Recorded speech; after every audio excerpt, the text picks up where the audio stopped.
Ram World Racers, Sabine and Roger here. Countdown to the Ram Mandir opening. We gotta learn more about the temple. So today we're gonna watch Ayodhya, 500 years of tears and triumph, struggle for Ram temple. Oh yeah, so I'm a little bit familiar with the story of how it all went down, but Sabine has no idea. So it's going to be really new for her. And it's something that it's important. And of course, we were going to learn more about this while we were in Ayodhya. Yeah. So which we were supposed to be there right now at this time, but didn't happen.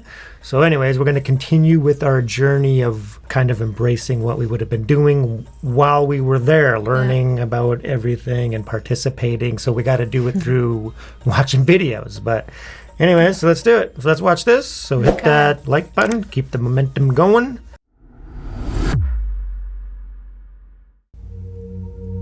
Agonizing. AI. Oh, cool. The extraordinary city of Ayodhya stands as a testament to the resilience of the world's sole surviving ancient culture.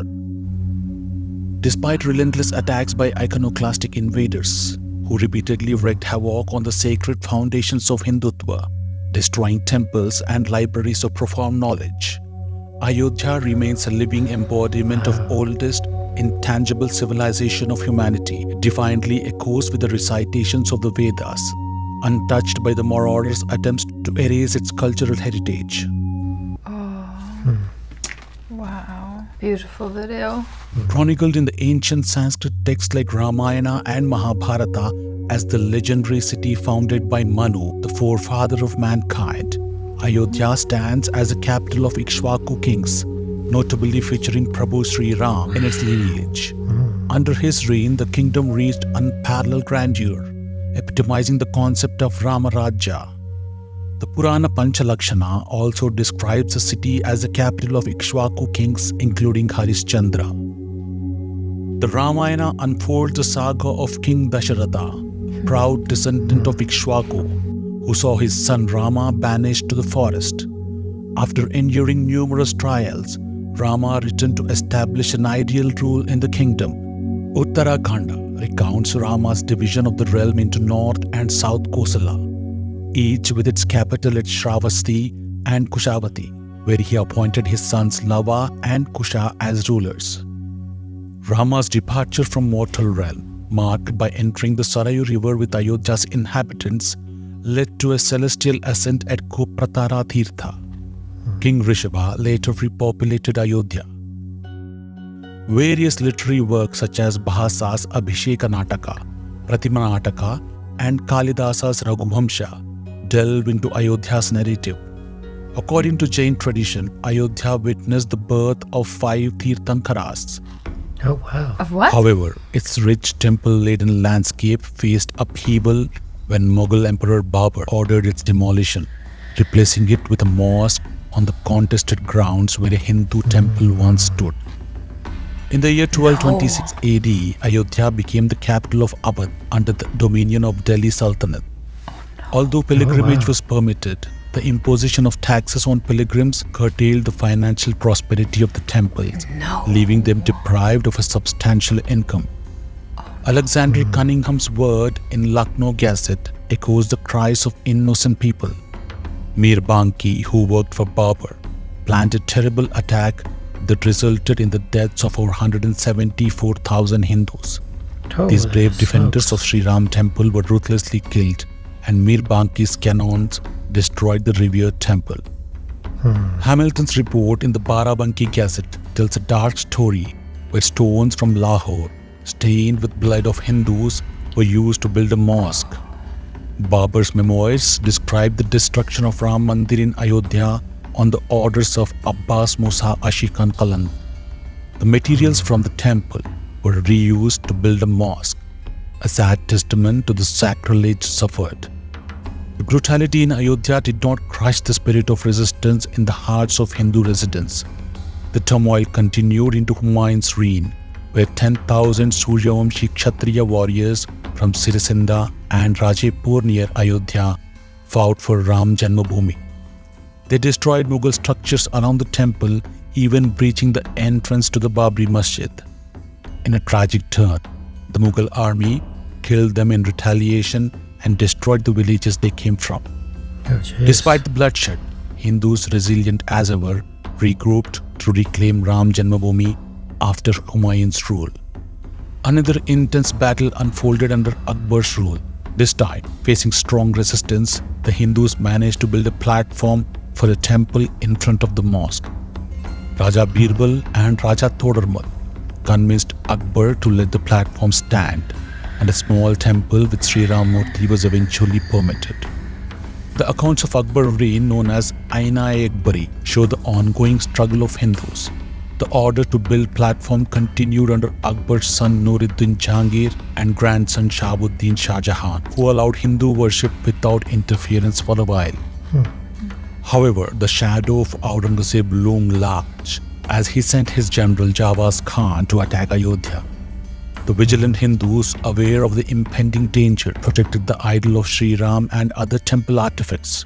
Surrounding villages united to form a strong Hindu force to defend their heritage. Vaishnava Das, a devoted disciple of Samartha Ramadas Swami, resided at Parshuram Monastery on the Ahalya Ghat in Ayodhya, backed by 10,000 determined sadhus. Upon hearing of Jawaz Khan's assault on Ram Janmabhoomi, they swiftly united to stand alongside the Hindus in a fierce clash that unfolded over 7 intense days at Urvashi Kund. Ultimately, the Mughal forces retreated, defeated in the face of determined Hindu resistance. However, a false sense of peace prevailed until Aurangzeb renewed attack in 1664. In this brutal episode, 10,000 Hindus fell victim to Aurangzeb's cruelty, and their bodies were cast into the well to the west of the temple. After the attack, the royal army destroyed the platform of Ram Mandir and fortified the area. Every year on Ramanavami, Hindus used to gather to offer flowers and prayers to the desecrated platform as a poignant remembrance ritual. The struggle continued during the rule of Nawabs in Lucknow. Attempts to reclaim Ram Janmabhoomi during Nawab Shahdat Ali's reign failed. The fervor persisted during Nawab Naseeruddin Haidar's rule, leading to an 8-day battle where Hindu kings joined forces. The Hindu triumph at Hanumangarh was short-lived as the Nawab's forces reclaimed Ram Janmabhoomi. Nawab Wajid Ali Shah's reign witnessed a united front of almost every Hindu king in Awadh participating in the relentless struggle. Cunningham's account in the Faizabad literary collection reveals a chaotic scene where the Nawab's army, mostly English, watched Hindus and Muslims clash for the control of Ayodhya. Houses, crypts and mosques crumbled during the ferocious 2-day battle, sparing neither livestock nor livelihoods. Despite their anger, Hindu warriors refrained from attacking Muslim women and children. The situation escalated to the point where Nawab's army imposed travel restrictions in Ayodhya. Maharaja Man Singh's intervention, along with Nawab's cooperation, led to the directive for Hindus to rebuild the platform in Ayodhya and install the idol of Sri Ram. A makeshift temple rose from the ashes of the conflict. From 1528 to 1885, Hindus fervently struggled to liberate Ram Janmabhoomi site from the grip of Islamists, engaging in annual battles that extracted a heavy toll of lives. In the year 1885, a historic chapter unfolded as Mahant Raghubar Das, the eminent seer at the forefront of the legal crusade for Ram Janmabhoomi land in Ayodhya, took the momentous step of filing the first case in January. This marked the commencement of a legal journey that would echo through corridors of time. Even under British rule, Hindus held on to their dream of a temple in Ram Janmabhoomi. Attempts in 1912 were thwarted, but in 1934, Hindus, overcoming British forces, tried to attack the masjid. J.P. Nicholson, a British officer, restored the damage and rebuilt the masjid. In the paradox of independent India, partitioned on religious lines, the fight for Ram Temple endured against all odds.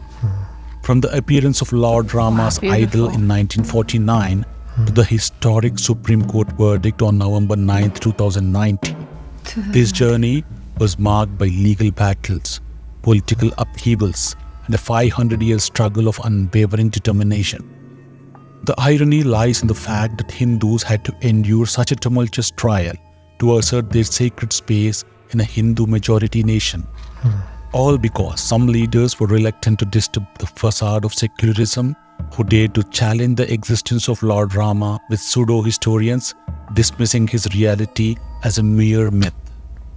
These tumultuous events, from unlocking gates in 1986 to the demolition in 1992 and subsequent legal battles, carried heavy costs. Supreme Court's verdict in 2019 finally vindicated the Hindus' claims, honoring their relentless perseverance to reclaim their ancient temples, upholding their national honor. True fulfillment can only come when we stop glorifying invaders and actively work to revive the forgotten heritage.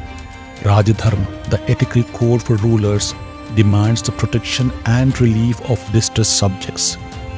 The historic judgment of Ayodhya highlights the disgraceful role played by faceless historians who distorted our history. Yet, their attempts to influence Archaeological Survey of India failed, and ASI emerges as the unsung hero, revealing the truth's light by the grace of Prabhu Shri Ramachandra.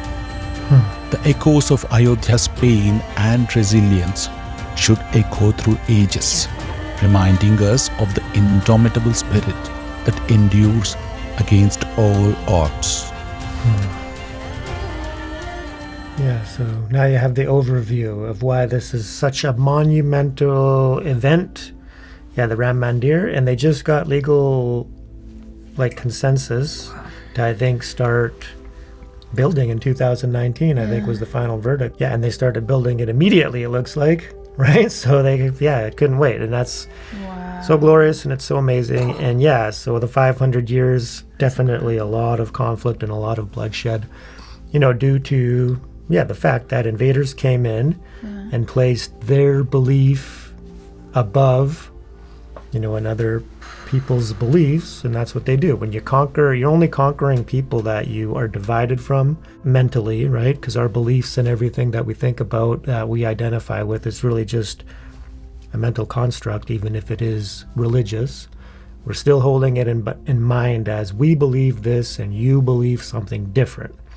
Even though the very source and power of being able to believe anything is coming from the same place, right? So there's only one absolute source of everything and everybody. We're all one in that reality. Either we're one, like non-duality teaches, or we're one family. It's the only two ways that I really think are the highest ways of looking at things, right? When you understand that you're just pure consciousness, you're a soul, you're a pure being of conscious awareness, and so is everybody else, right? So anyways, this is what happens when we don't understand that, and then you go in conquering, destroying temples, and then replacing them with your own temple to your own deity. It's so incredible when you have the power of that, the power of religious belief. It's extreme, right? It's just our way is the only way, and other people have to die to uphold that.